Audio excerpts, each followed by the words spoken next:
Muy buenos días, reciban un cordial saludo. Nos encontramos hoy en el estudio precisamente con el profesor César Martínez. Estamos con todo nuestro equipo de Parlaarte hoy hablando del tema de la música en los festivales y en los carnavales. También nos acompañan en el estudio, en esta grabación del día de hoy, pues nuestro equipo que siempre está pendiente de todo este tipo de presentaciones y de eventos. Está Andrea Lopera. Está también Socorrito, Paulita Andrea Revelo. Y se encuentra nuestro querido acompañante siempre en la parte técnica, Jesucito Sánchez, Chuchito. La Es un profe. placer hoy poder hablar con todos ustedes. Gracias, maestro, por aceptar esta invitación y gracias a nuestro equipo, a nuestros compañeros de Parlaarte, porque estamos siguiendo una secuencia de diálogo acerca de lo que es los carnavales y el tema de la identidad cultural de nuestro país, ¿cierto? En ese sentido, cuando estábamos hablando acerca de los carnavales, cuando estábamos hablando acerca de de todos esos acervos que tienen que ver con la cultura, encontrábamos que dialogábamos, por ejemplo, acerca de toda la apuesta plástica que hay detrás de un carnaval, de toda la apuesta escénica. Inclusive alcanzamos a hablar en cierto momento acerca del festival que se realiza en los Llanos Orientales, en San Martín Meta, acerca de lo que son las cuadrillas de San Martín. Y hemos tenido ya varios acercamientos con diferentes maestros desde la parte plástica, desde la parte escénica en el carnaval de negros y blancos. Hoy pues contamos con de verdad la compañía de nuestro maestro César, con quien queremos hablar acerca de la música. Ese aspecto que es fundamental en casi todas las culturas, pues hay un acervo de la música popular, ¿cierto? Que se vincula a esas festividades y a ese tipo de escenarios, del cual pues obviamente nuestro maestro que ha estado en escenarios nacionales como el Mono Núñez y otro tipo de festivales y de festividades, pues hace que tenga un peso ahí, un valor, todo lo que nos pueda aportar para identificar lo que es la música en el contexto popular colombiano. Entonces, maestro, bienvenido. Un saludo y un saludo también a todos los que quizás nos estén escuchando en este momento. Buenos días a todos, profesor Héctor, Paola, Jesús, Andreita, todo el equipo.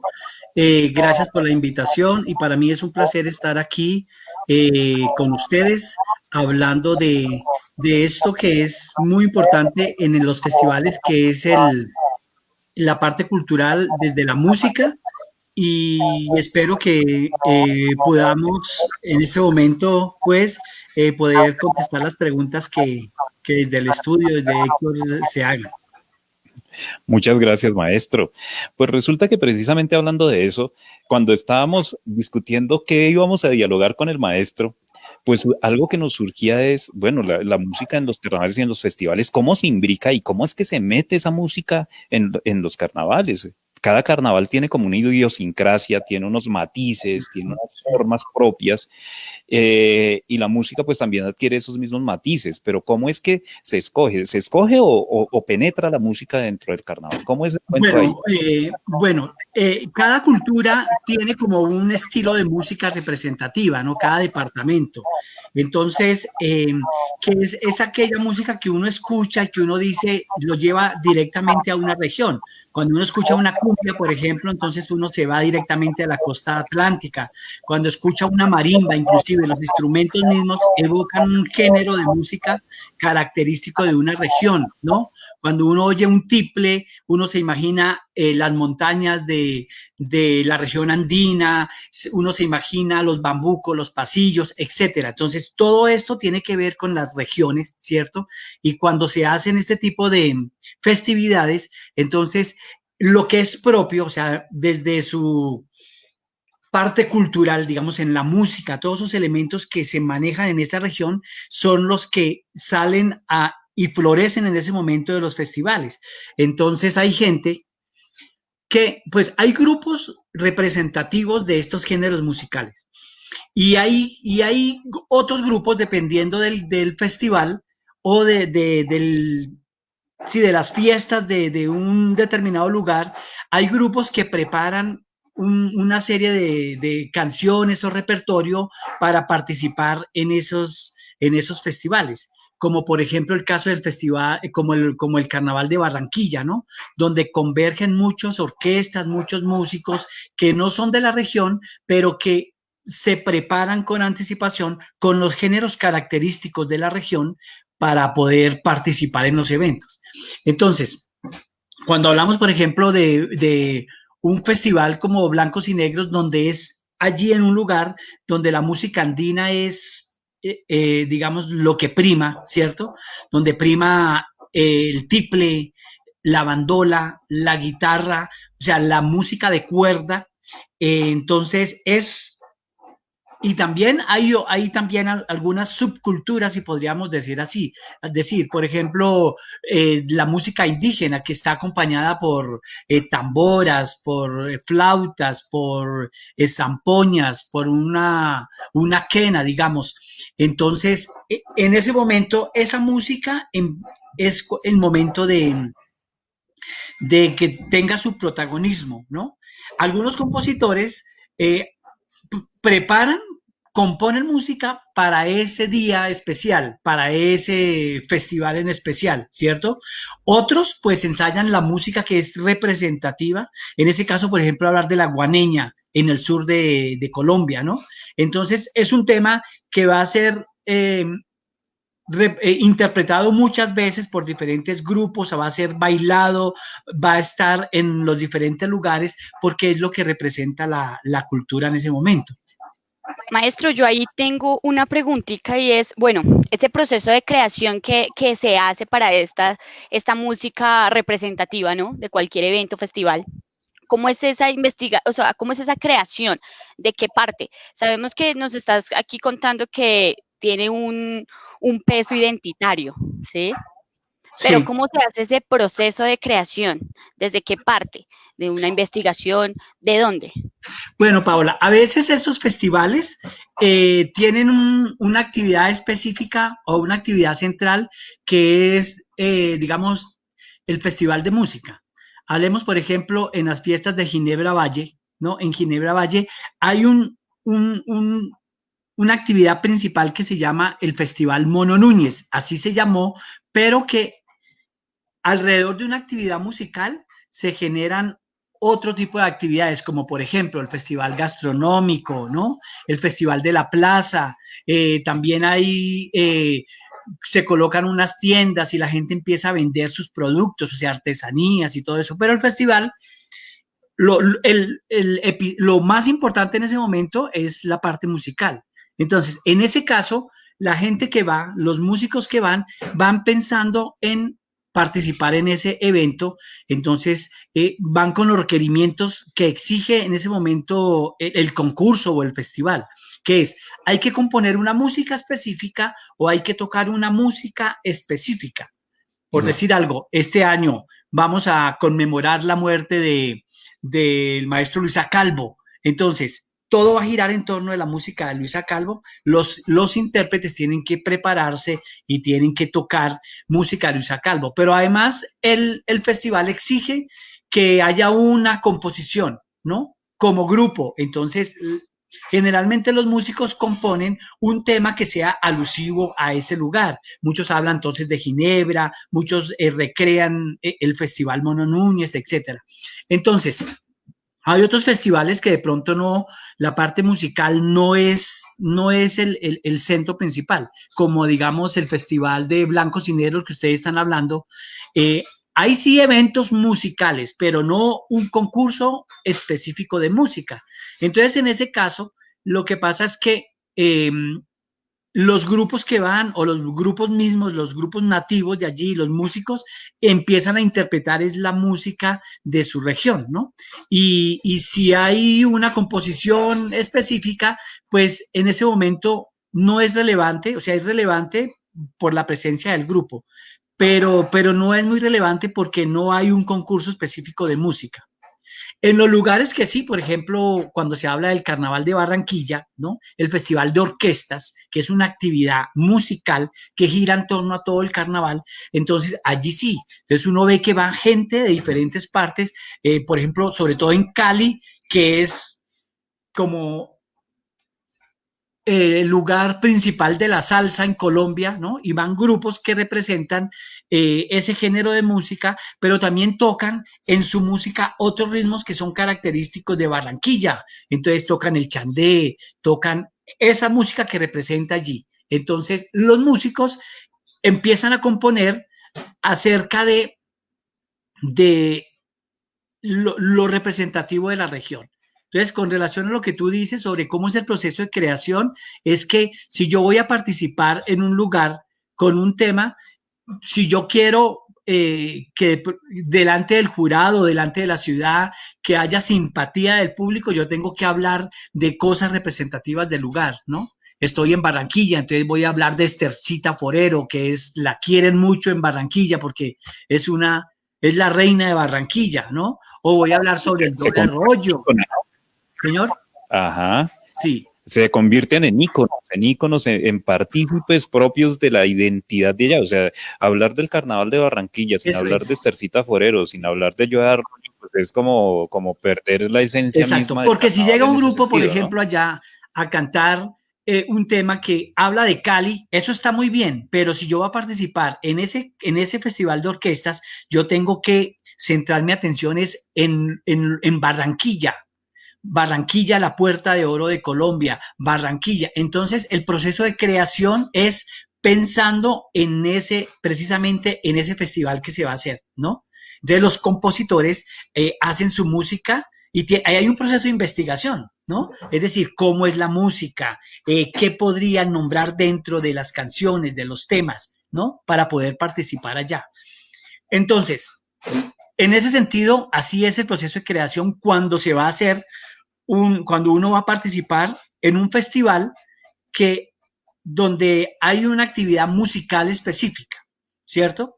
Pero por decir algo, en los otros carnavales que conocemos, generalmente van las orquestas y tocan su música normal, no importando tener una identidad propia de ese lugar, sino que hacen sus presentaciones porque no es un concurso, digamos, ¿no? No hay un jurado, sino que ellos van a tocar, van a las celebraciones que se hacen en esos tipos de festividades. Y entonces así, digo yo, la identidad es fundamental, ¿no? Aunque no soy barranquillero, pero yo tengo que identificarme con la cultura barranquillera en ese momento, como participante, ¿no? Como participante. Okay. Yo no puedo ir a Digámoslo, tocar, por decir algo, que yo soy ajá. músico de otro género de música, entonces yo allá estaría en el lugar equivocado, ¿cierto? Yo tengo que, es a lo que voy, entonces tengo que utilizar inclusive instrumentos que sean característicos de esa actividad en ese momento. Claro, empaparnos del tema. Sí, sí, Claro. sí. Y hay algo que me parece que acaba de resaltar el maestro, y es todo el tema de la música como elemento identitario propio. Es decir, cuando alguien llega allá a la región, digámoslo así, no sé si lo estoy interpretando mal, pero es muy seguro o muy probable que en ese lugar, en ese escenario, se requiera que la gente se vuelva parte del territorio, que se vuelva parte de la idiosincrasia, que la sienta, que sienta la tierra, que sienta el vivir de las gentes en ese lugar. Y por eso la música cumple ese papel tan digámoslo así, como tan interesante y tan fuerte, que permite que la gente se vincule, que sea parte, que lo sienta, que yo me imagino ir a un festival, a un carnaval de negros y blancos y estar escuchando salsa todo el día. Me imagino que uno lo que quiere es escuchar y ver la gente con sus trajes, quiere escuchar la música propia de ese lugar, y obviamente habrán lugares en los cuales se genera toda la fiesta y todo el cuento, la alegría popular, pero la esencia misma de la identidad es la que uno quisiera vivir en esos sitios. Entonces, los elementos que identifican a nivel simbólico, digámoslo así, las apuestas culturales en los escenarios nacionales de eventos como el Mono Núñez, como el Carnaval de Barranquilla, Carnaval de Negros y Blancos y otro tipo de festivales que hay en nuestro territorio, pues cumplirían ese papel, ¿no? ¿Cómo entonces ahí, pues ya nos lo mencionó de una manera u otra, pero cómo es que es la preparación, o sea, cuánto tiempo de antelación, ya nos hizo una aproximación y ya nos dijo que eso no es cualquier cosita, o sea, no es que yo me voy a preparar aquí 15 días antes o el día anterior estoy mirando a ver qué voy a tocar, ¿cierto? Sí, sí, Y además de eso que se debe incorporar elementos como los instrumentos propios del lugar, como nombres, topónimos, bueno, cualquier cantidad de cosas y elementos que hacen parte de esa identidad cultural del territorio, maestro. Entonces, quisiera que de pronto nos hablara acerca de esa preparación previa que tiene un grupo, ya que tú has tenido la oportunidad de ir al Mono Núñez. ¿Cómo es todo ese proceso de preparación previa para llegar hasta allá? ¿Sí?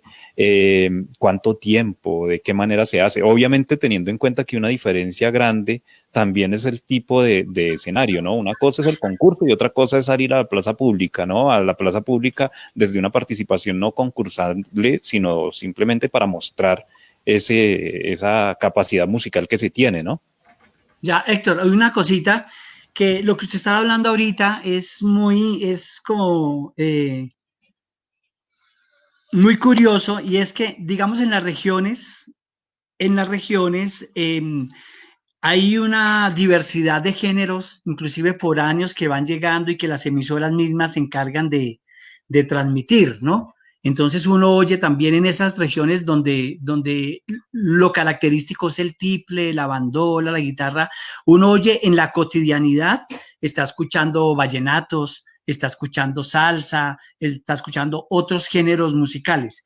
Pero lo curioso es que, o lo importante, más que curioso, es que en esos 3 días del festival, o en el del festival o del carnaval, solamente se escucha, o sea, a nivel general, la música que es propia del lugar, o sea, lo característico. Entonces, lo que usted decía, cuando uno ve los desfiles, por ejemplo, en blancos y negros, en el Festival de Blancos y Negros, cuando uno está viendo, por ejemplo, en televisión, no he tenido la oportunidad de ir, pero entonces uno ve que van acompañados de chirimías, van acompañados de tamboras al ritmo de bambuco, bambuco fiestero, eh, hablo de la guaneña, es decir, todo este desfile que es, digamos, la parte central del festival, va acompañado de lo cultural, de los trajes típicos y de los elementos que se utilizan.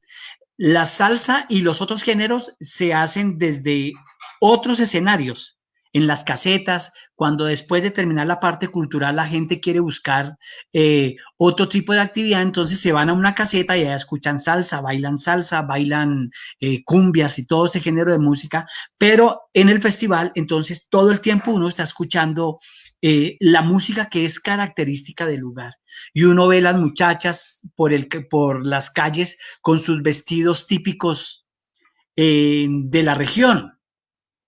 Entonces, así pasa lo mismo. Yo viví un tiempo en Valledupar, tuve la oportunidad de estar, duré 5 años y en los 5 años tuve la fortuna de asistir al Festival Vallenato.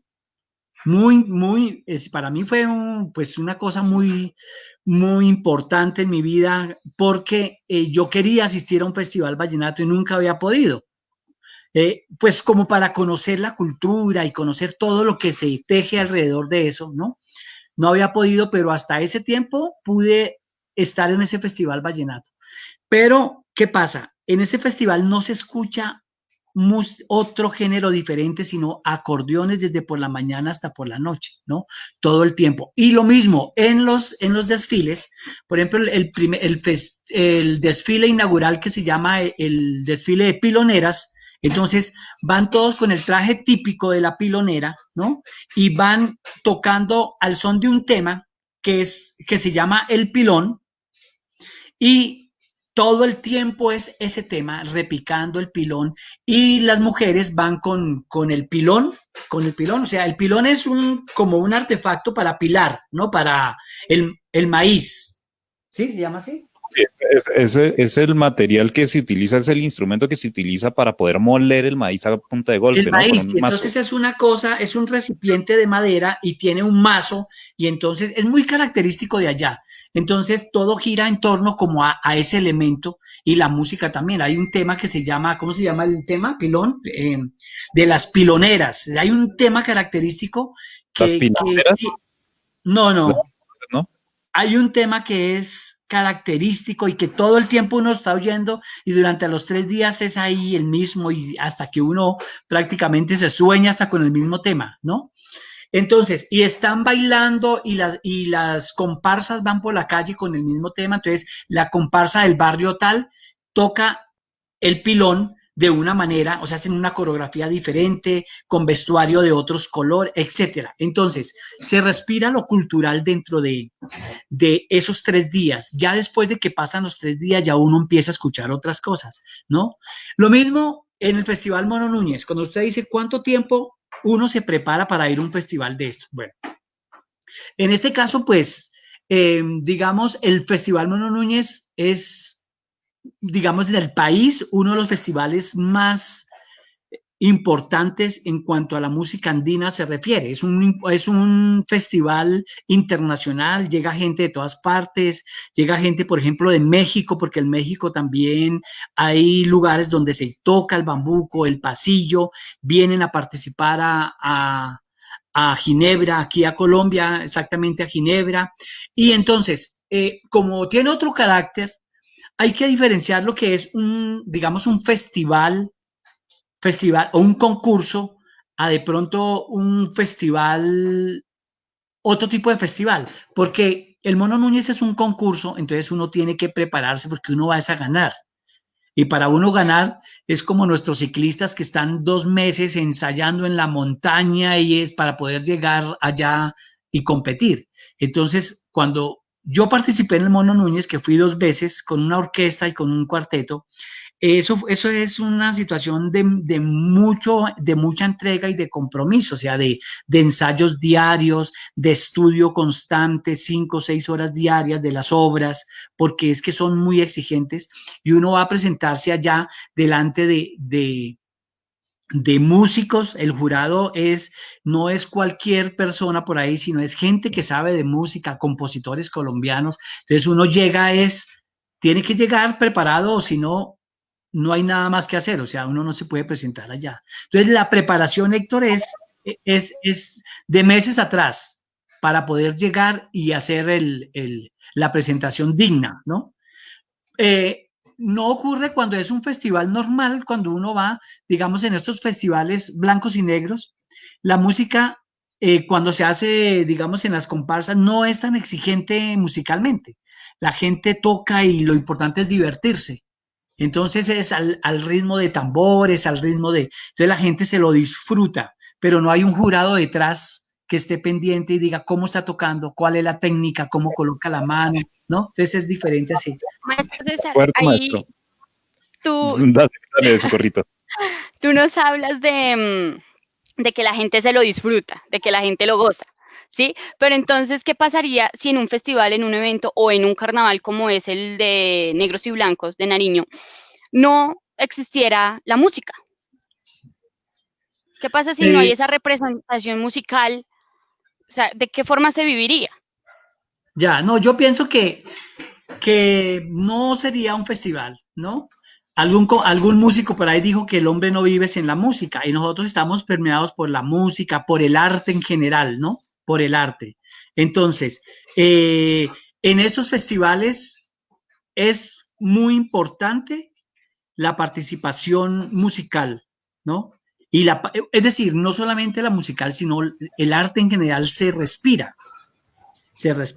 O sea, es un momento en que la región tiene que hacer uso de todo su patrimonio cultural, desde las danzas, desde el teatro, desde la música, desde las artes plásticas, ¿no? Entonces uno ve las artesanías, uno ve todo ese trabajo que hace los personajes, las personas del lugar, uno ve la gente inclusive pinta sus casas, ¿no? O se le da un toque especial, o sea, desde lo estético uno comienza a ver que el lugar o el territorio se prepara, entonces el arte está allí expuesto, que sin el arte yo pienso que pues no existiría un festival, no me lo imagino cómo puede haber un festival sin el arte, ¿no? Sería Claro. otro tipo de actividad diferente. Sí, ahí viene otra cosa que me parece que es importante que la rescatemos, ¿cierto, maestro? Y es el tema vinculado precisamente a esa energía irradia la música, que irradia toda la parte de la escenografía, porque es toda una escenografía, es toda una parafernalia que se ubica alrededor del tema o del área sí, del tema central del festival, carnaval o de evento que estemos hablando, ¿cierto? En ese sentido, hay algo que me causa mucha inquietud y es, si bien es cierto, en un carnaval como el de blancos y negros, o el de negros y blancos, perdón, no hay unos requisitos, no les están diciendo es que ustedes como músico para que se presenten tienen que montar determinados tipos de temas, pero sí yo creo que hay algo que jalona y es precisamente el tema de toda esa gran masa de la población que está esperando que lo que se muestre ahí pues tenga lugar en el mismo escenario con los mismos elementos, ¿no? Entonces, de una u otra forma, digámoslo así, que hay unos requisitos que ya se dan desde el punto de vista social, desde el punto de vista de la expectativa de ese público que va a recibir a los artistas, ¿cierto? Y para eso, pues, se hace la presentación y se hace la preparación correspondiente. ¿Qué papel juega ahí entonces el público, tanto para preservar esas manifestaciones culturales desde la música, como para permitir también su trascendencia y su evolución, maestro? Bueno, si no, digamos, para nosotros los artistas, todos los que estamos acá somos artistas, ¿no? De una u otra manera y desde alguna disciplina, sabemos que sin el público, pues sería difícil ser artista. ¿Por qué? Porque es lo que uno trabaja para el público. Desde la música, entonces uno prepara sus temas y los presenta al público. Desde las plásticas, pues lo mismo, ¿no? O sea, desde las exposiciones, es para el público mismo que uno hace el trabajo. Sí es cierto que, digamos, uno se prepara, uno hace las cosas, pero uno no se puede esconder pudiendo, o sea, nosotros como artistas, teniendo esa capacidad de hacer que la gente disfrute de lo que nosotros tenemos. Entonces, pienso que es fundamental el apoyo del público y el público en estos lugares espera también la participación de los artistas, ¿no? O sea, cuando uno dice voy a ir a un festival, uno cuando sabe del festival, uno espera ver esas actividades que están relacionadas con el arte. Entonces uno llega y empieza a ver, digamos, volviendo al cuento del festival, el carnaval de Barranquilla, cuando hacen la gran parada, el público va porque sabe que en esa actividad hay la presentación de las orquestas, ¿no? Entonces son las orquestas que siempre participan. Entonces está el público, pero si el público no llega, digamos en el caso de esta situación en que estamos viviendo ahorita, maestro Héctor, ¿no?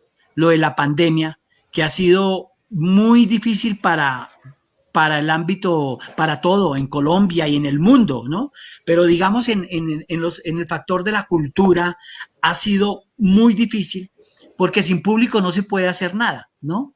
Porque sin público, el festival el Festival Vallenato, que llevaba 36 años, todos los años de una manera ininterrumpida, este año tuvo que aplazar ese festival, donde la gente se prepara desde todos los aspectos. O sea, yo hablo de allá porque viví los 5 años y puedo decirles cómo era la preparación previa a ese festival. La gente se prepara, la gente arrienda sus casas porque llega mucha gente extranjera. Entonces, si viven en una casa, desocupan la casa y se van a vivir con el tío, con el vecino, pintan la casa para arrendarla porque llega mucha gente. Lo mismo pasa en Ginebra Valle, donde la gente que no es músico ni artista, pero todo el pueblo participa de una u otra manera en el festival. Entonces, cuando hay una situación como ahora, entonces se paraliza todo. Entonces, los músicos ya no pueden estar. Entonces, no me imagino allá el lugar donde se hace el festival, digamos en Barranquilla, el festival de orquestas, sonando la orquesta y sin público, no puede ser, ¿no? O sea, eso es algo que se tiene que interactuar entre el pueblo y entre la misma cultura. O sea, la cultura interactúa, perdón, el pueblo interactúa con la cultura. Y en la cultura pues están los gestores, los músicos, los intérpretes, los bailarines, el mismo público. O sea, todos son importantes en ese momento. Si no está el público, no puede haber, pues está el músico cantando, pero no es lo mismo, no es lo mismo. O sea, entonces ese festival es importante, ¿por qué? Porque se integra el pueblo. En otras partes, por ejemplo, en Ginebra Valle, esos 3 días de Festival Mono Núñez, les cuento, esos 3 días es la bonanza para todo el mundo, porque la gente aprovecha hasta el más mínimo minuto para poder participar. ¿Cómo participa? En las ventas. Entonces uno ve en la calle la señora que está vendiendo la gallina, la que está vendiendo ¿cómo es? De allá, el champús, que está vendiendo lo típico de la región, ¿no? Entonces, una cantidad de puestos allí, ¿no? Y donde las personas del aseo también en ese momento, la misma alcaldía contrata personal, o sea que son 3 días donde todo el pueblo está en función de ese festival, ¿no? Contrata personal porque tienen que barrer, pero se acaba el festival y ese pueblo quedó muerto un año y la gente esperando un año para volver al festival. O sea, todo gira en torno al Mono Núñez en ese pueblo. Se acabó el festival y todo el mundo nuevamente vuelve, en mis palabras, al aburrimiento, a la tristeza, a la soledad. Uno ve la gente, lo digo porque he tenido la oportunidad de ir a Ginebra a algunos eventos, pero en épocas diferentes al festival. Y es un pueblo totalmente diferente, un pueblo como cualquier otro, donde la gente no tiene nada que hacer, ¿no? Donde los que trabajan se van para las fincas y todo eso, pero ya, ¿no? Pero, digámoslo así, que sigue también o mantiene el ciclo metafórico, digámoslo así, de las estaciones, ¿no? Porque estaba todo un momento de muerte o de silencio, digámoslo así, que es justo después de que terminan las festividades, los carnavales, las actividades así de gozo, de alegría. Y ese espacio de latencia hace que se sienta como el vacío, ¿no? Pero aquí que ahora está faltando algo. Y luego empieza todo el proceso del renacimiento, es decir, vamos a pensarnos ya el otro, empecemos a trabajar, para el otro. Hasta que finalmente florece en la puesta en escena, que son esos 3 días, 4 días, 5 días, dependiendo del tipo de carnaval o del tipo de festividades, ¿no? Porque hay festividades que pueden durar hasta 15 días dependiendo del lugar, ¿no? Entonces, y todo lo que dice el maestro gira alrededor de lo mismo. Pero la pregunta respecto al público es crucial en cuanto a no solamente en que se pueda generar la participación de los músicos, en que haya alguien expectante que lo recibe, sino también, y me parece que esa es quizás uno de los elementos más de los que menos se habla, pero que uno debería empezar a investigar más en esa área, y es cómo ese público hace que cambie, que evolucione las manifestaciones artísticas dentro de los escenarios. ¿Por qué? Porque es que hace unos cuantos años, y creo que el maestro es testigo de la situación en carne propia, ¿cierto? La música colombiana era típica música colombiana estricta, así como sucede con por ejemplo, con el Festival de la Leyenda Vallenata, ¿no? Que es estricto en unos géneros y en unas formas de presentar esa música. Pero el público, de una u otra manera, pide cambios, o el público hace que se generen cambios, o cómo se generan esas evoluciones en los géneros musicales dentro de las participaciones y dentro de este tipo de eventos. Profe, otra pregunta, profe, de pronto se pueda responder sobre esto. Y pues yo opino que, bueno, a raíz de que ha surgido tanta música que va surgiendo a los años, digamos, ¿cómo se implementaba, digamos, las fusiones musicales también en estos en estos festivales de músicas que hay en los carnavales, ¿sí? Cómo se implementan las nuevas generaciones, cómo se llegan a implementar los nuevos músicos que llegan como a proponer nuevos sonidos, pero manteniendo la misma identidad musical. Ya, bueno, Héctor, mire, imagínese que en estos festivales siempre han habido discusiones porque los grupos quieren hacer cosas diferentes, ¿no? Entonces todavía el público está esperando que las manifestaciones culturales sean las mismas, las propias del lugar. Entonces, yo me acuerdo en Ginebra Valle, cuando yo participé con el cuarteto, nosotros fuimos un cuarteto, tal vez yo les había comentado ya, un cuarteto, primero pues muchachos en esa época estudiosos, académicos, o sea, mucha música, estudiando y tratando de involucrar en los arreglos lo que teníamos en la cabeza, lo que nos llegaba, por ejemplo, el jazz, el blues y todo eso. Entonces, para darle respuesta a Jesús, y nosotros hicimos una música diferente que yo los invito a ustedes a que podamos ver, porque gracias a Dios vamos a tener la oportunidad de revivir otra vez la música del cuarteto, gracias a Colsubsidio, que nos reunió para nuevamente hacer un concierto el 11 de septiembre, lo vamos a hacer vía streaming, yo enviaré el link para que los que quieran estar allí y escuchen el cuarteto. Entonces, en esa época hicimos una música que se salió un poco de los parámetros convencionales de la música, ¿no? Porque generalmente el Festival Mono Núñez era el festival de los campesinos que llegaban y se preparaban y tocaban. Y llegamos nosotros desde la academia, o sea, desde las partituras, desde la escritura de arreglos, con nuevas formas y nuevos estilos. Y esa vez que nosotros participamos fue un choque entre los jurados. Había un grupo de jurados que eran académicos que estudiaron en otras partes y otro grupo de jurados que pues seguían desde lo tradicional. Hubo un problema, un choque allí, una cosa diferente, hasta que para ponerse de acuerdo tuvieron que cambiar el festival. El público en sí estaba inconforme porque ellos no estaban acostumbrados a escuchar los nuevos digamos, estilos musicales o las nuevas formas, ¿no? En la música colombiana. Entonces, ellos querían escuchar lo mismo de siempre. Entonces, el público, Héctor, siempre crea como una barrera en contra del cambio cuando es este tipo de actividades, ¿no? En el Festival Vallenato, por ejemplo, ¿qué pasa? Muchos juglares, sí, se le llama juglar a todos estos músicos veteranos, compositores, ellos están en contra de la nueva ola de la música vallenata, ¿no? Entonces, en el festival generalmente se hace o sea, la característica es ese vallenato propio, por eso uno ve en tarima, uno ve el acordeón, caja y guacharaca. O sea, lo típico de este género, ¿no? Los típicos tres elementos básicos Entonces, en el festival, cuando se está participando, se ve en el festival, los participantes deben tener un acordeón, una caja y una guacharaca, lo más. Pero cuando ya es, digamos, otro tipo de espectáculo, entonces ya le involucran lo que le han involucrado la gente joven a la música hoy en día, que son los sintetizadores o el bajo eléctrico, y eso, o sea, inicialmente para que el jurado pueda calificar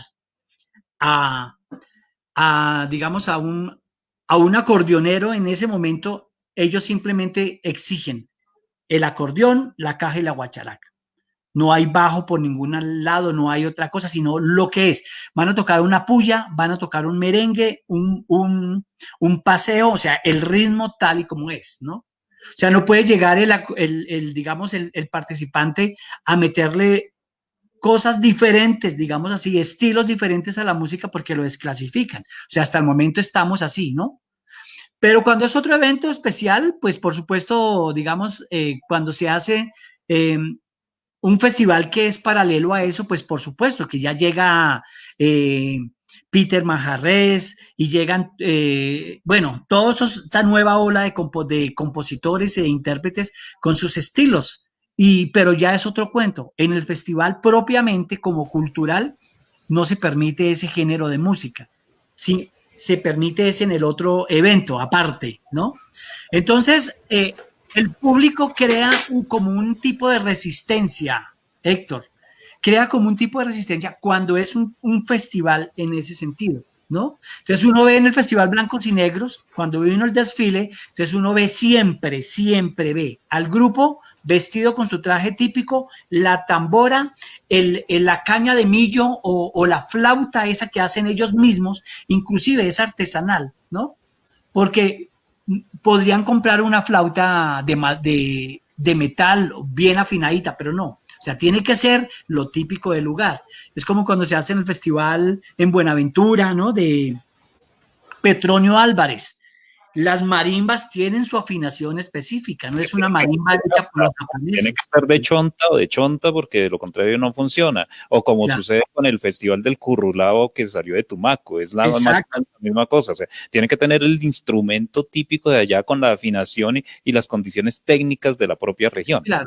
Y la afinación no es una afinación, digamos ahí, vamos desde la decolonialidad, porque nosotros decimos, en la colonialidad, el la tiene que ser 4/40 y la afinación tiene que ser esta, do, re, mi, fa, sol, la, si, do, o sea, la escala que es. Pero en estos sectores culturales eso no funciona, porque tienen una afinación distinta, ¿no? Y no quiere decir que esté mal o que esté bien, es su afinación. Ahí tiene que ver entonces el cambio de los pentatónicos, por ejemplo. Ahí va una serie, sí, digamos en la música, entonces ahí iría una serie de parámetros diferentes, ¿no? Que choca con, digamos, con la música occidental, porque la afinación no es la misma, no es lo convencional. Ellos fabrican sus instrumentos y dan una afinación acorde a su cultura, ¿no? Pero, y yo no puedo decir que está mal o que está bien, es decir, es su afinación, es su cultura. Entonces ellos tocan, por eso es que suena una música diferente. O sea, que si yo tengo una marimba temperada, o sea, con la afinación tradicional, no me va a sonar igual a como suenan esos instrumentos que ellos utilizan, ¿no? Entonces, eso es lo que exige el mismo público. Si llega otro grupo diferente, entonces el público es muy exigente también. Cuando es un festival, repito, donde hay una exigencia musical, ¿no? Cuando no hay exigencia, pues en todo caso la gente llega a esas casetas, digamos, a tocar y tocan los géneros que ellos siempre interpretan, lo que es ahora. Entonces, que también, Chucho, lo que usted dice, entra en juego también todo el avance de la tecnología. Entonces utilizan ya las consolas para hacer música, ¿cómo es que se llama? Música disc, música no, electrónica, ¿no? Y hacen otro tipo de elementos, la gente joven, pero en escenarios diferentes a lo cultural. Ya se le empieza a dar una participación, digamos, a la gente que quiere intervenir en una apuesta musical diferente. Pero, profe, digamos, bueno, sabemos que el tiple es un instrumento netamente, pues es un instrumento colombiano que ha tenido muchas transformaciones y todo el tema.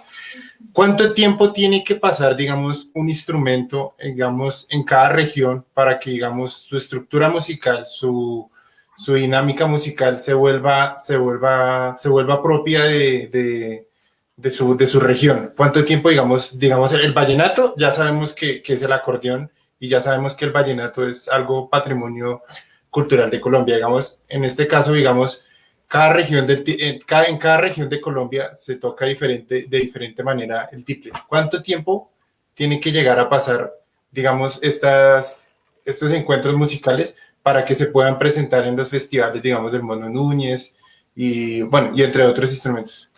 No, Chucho, mire,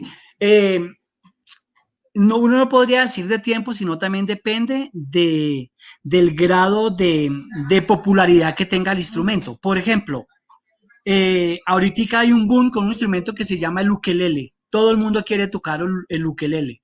¿Por qué quiere tocar el ukelele? Porque de pronto salió en una película, porque de pronto hay una canción representativa, y entonces la gente dice, no, yo quiero tener un ukelele y empieza a utilizar ese instrumento, ¿no? Pero lo utiliza, digamos, de una manera popular, pero para que se haga propio de la región, eh, yo creo que es como, no hay un tiempo que que uno pudiera dar para que un instrumento se hiciera, que se vuelva propio de un lugar, ¿no? Porque son instrumentos que vienen de allá. La historia del tiple, la historia del acordeón, de la bandola, es que ha tenido una trayectoria, ¿no? De muchos años, de mucho tiempo, y se ha arraigado en estos territorios, ¿cierto? Se ha arraigado y porque ha sido utilizada por músicos y por intérpretes en diferentes partes del mundo que han hecho que los identifiquen como nuestros, como colombianos. Pero el resto de instrumentos, por ejemplo, hoy en día, no sé si un ukelele, por ejemplo, pudiera ser parte de la organología de la música nacional, ¿no? Porque han venido avanzando muchos. Hoy en día hay inclusive instrumentos electrónicos, ¿no? Que no tienen una forma específica, sino unos sonidos específicos. Maestro, perdón, qué pena te Sí. interrumpo, maestro, pero no sé si ahí también tiene que ver precisamente lo que hablábamos hace un momento, referido a la capacidad que tenía precisamente de aceptación del público de determinados aires y determinadas sonoridades. Es decir, no es lo mismo hablar del requinto, hablar del tiple, hablar de la bandola en las diferentes regiones de la zona andina, ¿cierto? Porque dependiendo de la forma en que trabaja la gente, la forma en que vive la gente, la forma en que se expresa la gente y se intercomunican entre ellos, pues también tienen unas formas de diálogo y de comunicación que hacen que la expresividad musical se reciba y se acepte de determinada forma también diferente. En ese sentido, es posible que los instrumentos, que ya sabemos que la gran mayoría de los instrumentos que tenemos de cuerda, pues tienen un origen europeo, ¿cierto? No son de acá del territorio, pero se convirtieron en instrumentos adaptados a nuestro territorio con unas sonoridades específicas de nuestro territorio por las condiciones socioculturales que se vivían y que fueron las que permitieron que esos instrumentos fueran aceptados, que se vieran como que esto es lo que está diciendo lo que yo siento. Este instrumento hace que vibre las fibras de nuestro ser cuando lo escucho porque tiene que ver con la cultura que estamos viviendo. No sé si es por esa vía, maestro, o usted qué nos dice. No, sí, Héctor. Por ejemplo, uno dice el Festival del Requinto en Vélez, Santander. Entonces, el instrumento protagonista en ese lugar es el requinto. El requinto, y la gente que va, el público que es mucho turista, muchas personas que van, digamos, en pro de escuchar ese instrumento, y los 3 días de festival o de concurso, el instrumento principal, el rey de los instrumentos es el requinto. Entonces, porque es un instrumento que se arraigó en esa región, ¿no? En esa región. Y que cuando uno escucha el requinto, cuando escucha una guabina, entonces inmediatamente uno se transporta como a ese lugar, ¿cierto? Eso lo ubica uno en un territorio específico. Cuando uno escucha una bandola, uno se ubica en la región andina colombiana también. No se ubica uno en la costa atlántica ni en la costa pacífica. Entonces, esos instrumentos han tenido una trayectoria de siglos, ¿no? De siglos. Pedro Morales Pino, por ejemplo, que es el considerado el padre de la bandola, él le hizo transformaciones a ese instrumento que llegó de España, que en ese momento fue la mandolina o la bandurria, ¿cierto? Que tiene la misma forma, pero tenía otra afinación. Pedro Morales Pino, entonces, adoptó ese instrumento, lo cambió el orden de afinación, que se convirtió en una bandola, lo que nosotros conocemos bandola. Y Pedro Morales Pino compuso mucha música para este instrumento que sus estudiantes y mucha otra gente empezó a tocar y empezó a estudiar el instrumento hasta el punto de que uno dice que la bandola es el instrumento, un instrumento colombiano de la región andina. Lo que dice Héctor es claro, todos nuestros instrumentos prácticamente vienen de Europa, ¿sí? Los tambores del África, pero que ha sido tal el arraigamiento aquí en esta región que se ha adoptado como propio y han tenido unas transformaciones. El caso del tiple, por ejemplo, el caso del cuatro en los llanos orientales, ¿no? O el caso del acordeón en, en la costa atlántica, pero fíjense que el vallenato no empezó con acordeón, el vallenato empezó con la guitarra, ¿no? Entonces hay historias que se tejen en torno a todo esto. Entonces se dice que llegó un alemán con un acordeón a esa región hace unos años y se escuchaba tocar el vallenato con la guitarra y el alemán empezó a tratar de tocar algunos temas que se movían ahí en ese medio, ¿no? Y entonces creó curiosidad en los músicos de la región. Y entonces dijeron si podemos utilizar este instrumento y lo adoptaron como propio, ¿no? Con sus mismas transformaciones, o sea, en la medida en que fue exigente cada músico no, algunos músicos veían la necesidad de cambiar dichos escalas para facilitar, digamos, la digitación, etcétera. Entonces se adoptó también el acordeón para tocar el vallenato. De hecho, el acordeón vallenato es muy diferente ahora, hoy en día, al mismo acordeón que se toca en Alemania, en Europa, ¿no? La misma. E incluso al acordeón que se utiliza, por ejemplo, en la zona sur del continente, en Paraguay, Uruguay y en Argentina, para acompañar con el bandoneón también algunas interpretaciones, ya sea de tango o de las mismas músicas que corresponden a la zona de Santa Catarina, por ejemplo, en Brasil, ¿sí? Que son música descendiente precisamente de las interpretaciones alemanas y polacas, pero que de una u otra manera se diferencia muchísimo también del instrumento de viento acordeón colombiano. Es completamente distinto en tamaño, forma, distribución del teclado, bueno, etcétera, ¿no? Sí.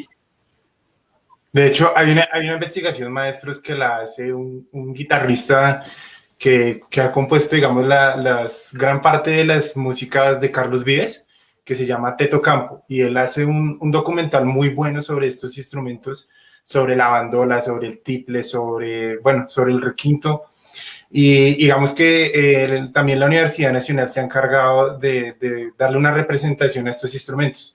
Y este músico, Teto Campo, también ha llevado estos instrumentos a otras ciudades del mundo y los ha incorporado en nuevas músicas de otros países. Esto es bueno y es muy importante para las nuevas generaciones que vienen atrás de nosotros haciendo música, ya que se encargan de tener estos instrumentos vivos y que no se pierdan estas culturas musicales. Una cosa que creo con relación a lo que dice Jesús y que es, a mí me llena de mucha satisfacción, es que hoy en día mucha gente joven, como el mismo Jesús, que está tocando rock, que toca un instrumento, una guitarra eléctrica, un bajo, pues se están interesando por nuestra identidad musical, ¿no? Hoy en día, por ejemplo, ya hay mucha gente joven. Hubo una época en Colombia donde la música colombiana dejó de circular, ¿no? Pareciera que como que los compositores ya no estuvieran, pero hubo un resurgir hoy en día. Entonces, las universidades han permitido que muchos muchachos estudien, digamos, en la SAP, en la Universidad Distrital, hay gente que sale con título de bandolista y de tiplista, perdón. En la Universidad Javeriana se le ha dado a esos instrumentos y a la música colombiana se le ha puesto allá en un sitio que puede ser igual a las músicas tradicionales o convencionales que enseñan en estas universidades. Entonces, mucha gente joven se está interesando por nuestra música y se continúa con el proceso, con los mismos instrumentos que son característicos de la región. Pero como dice Jesús, también hay otros músicos, otros ensambles diferentes. No sé quién fue el que hizo la pregunta, creo que Paola, sobre los ensambles y conformaciones de grupos, donde ahora uno puede escuchar divinamente a un Fonseca, a un Carlos Vives cantar un bambuco, ¿no? Carlos Vives se pone una ruana y un sombrero y empieza a cantar una canción con aires colombianos, nuestra música. Juanes, por ejemplo, Juanes universalizó un ritmo que es muy propio de Antioquia, ¿no? allá donde es Socorrito, mija, de allá, ¿no? Que es la carranga o la música, esa carranga paisa, ¿no? Con la camisa negra. Eso de la camisa negra, pues es un tema que nuestros campesinos cantaban hacía mucho tiempo, ¿no? Es música carrilera no, es rumba paisa, como rumba paisa, ¿no? Y es muy característica de los diciembres y que se hace allá. Pero entonces Juanes, él cogió una canción de esas y no le importó, le hizo su propia interpretación y la llevó por todas partes, ¿no? Eh, Carlos Vives, bueno, con el vallenato, pues lógico, ¿no? Porque pues él es de allá, él siente su música vallenata, pero como le digo, él también puede cantar un bambuco, un pasillo. Estaba escuchando ahorita en épocas de pandemia a Fonseca y a cómo se llama el otro cantante que también es por el mismo estilo. Bueno, no se me escapa. Hicieron un bambuco bien bonito con guitarra. Andrés Cepeda, Andrés Cepeda. Andrés Cepeda, bueno, Andrés Cepeda y Fonseca, sí, sí, sí. Hicieron un bambuco y entonces como la música colombiana pues está cogiendo otra vez fuerza, ¿no?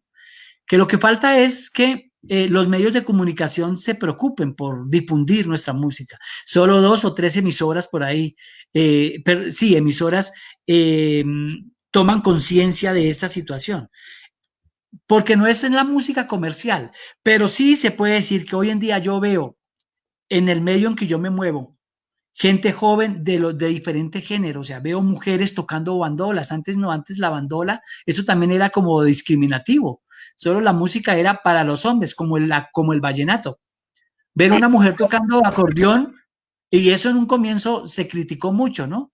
Y entonces creo que hubo una mujer Es que que fue nada la que... más las diosas del vallenato ya hicieron una ruptura total en el género Exacto, vallenato desde el punto de vista también de la diferencia de género, hablando exacto.